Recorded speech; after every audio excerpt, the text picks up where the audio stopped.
You need a mindset of innovation. Now imagine trying to cook a great meal without the right ingredients or a well-equipped kitchen. Well, innovation is about finding creative ways to prepare that delicious meal with what you have. I'm going to give you 4 practical and very simple steps to build an innovative mindset. Number 1, I would say do weekly brainstorming sessions just with yourself. Set aside a specific day each week, like maybe a Saturday morning, to sit down and think about any challenges you're facing in your creative work. Grab a notebook and write down every idea that comes to your mind, even if it seems silly.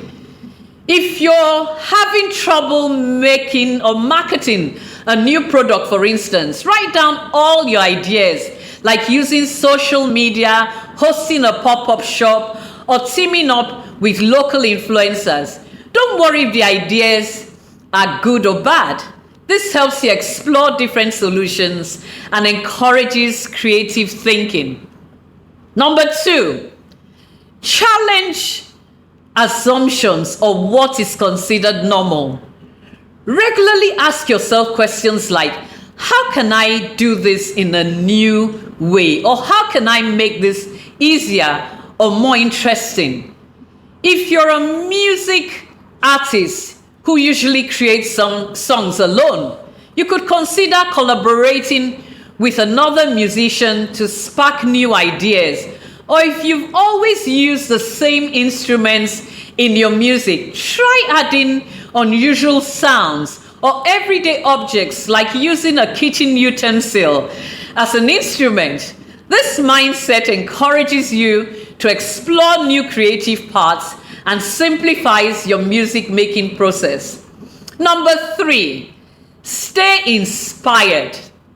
Keep yourself motivated by exploring new ideas and trends. Attend workshops and learn about different fields. For example, if you're a graphic designer, follow design blogs, visit arts exhibitions, or even take a cooking class. This not only refreshes your creativity, but also shows you how different ideas can inspire your work.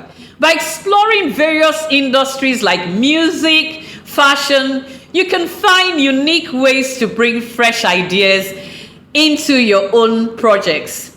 Do small tests on new ideas. Try something new, on a small scale before fully committing to larger scales. If you're a baker, for instance, wanting a new flavor of a cake, start by making mini cakes instead of a big one. Share them with your family and friends to get their feedback. This way, you can see if the flavor works and make changes before making a large batch. Testing small helps you learn and improve without wasting too much time or resources. I remember when I returned to Nigeria from the UK in 1993. There was only one millinery brand called Bimbilats, and not many people wore hats at the time. At first, I was a little discouraged and worried, but then I brainstormed ideas that would connect with the culture and preferences of the people. That's how I came up with the head tie hat idea, which I named Filauge and Gelere, now referred to as Otogele by the new generation of people. It became popular and was quickly accepted by fashion icons like Mrs. Oprah Mason Benson, Mrs. Folorunsho Alakija, Mrs. Yaradua, one of Nigeria's former first ladies, and many other women of style. Another idea I introduced was Asoebi hats. When I came back to Nigeria, I noticed people wore the same outfits to parties. I saw a chance to promote group hats for these occasions. We made flyers showing models wearing matching hats with the caption, "Why look like a mama when you can look like a sisi?" It worked magic. Young people began to switch from tying their head ties to wearing hats.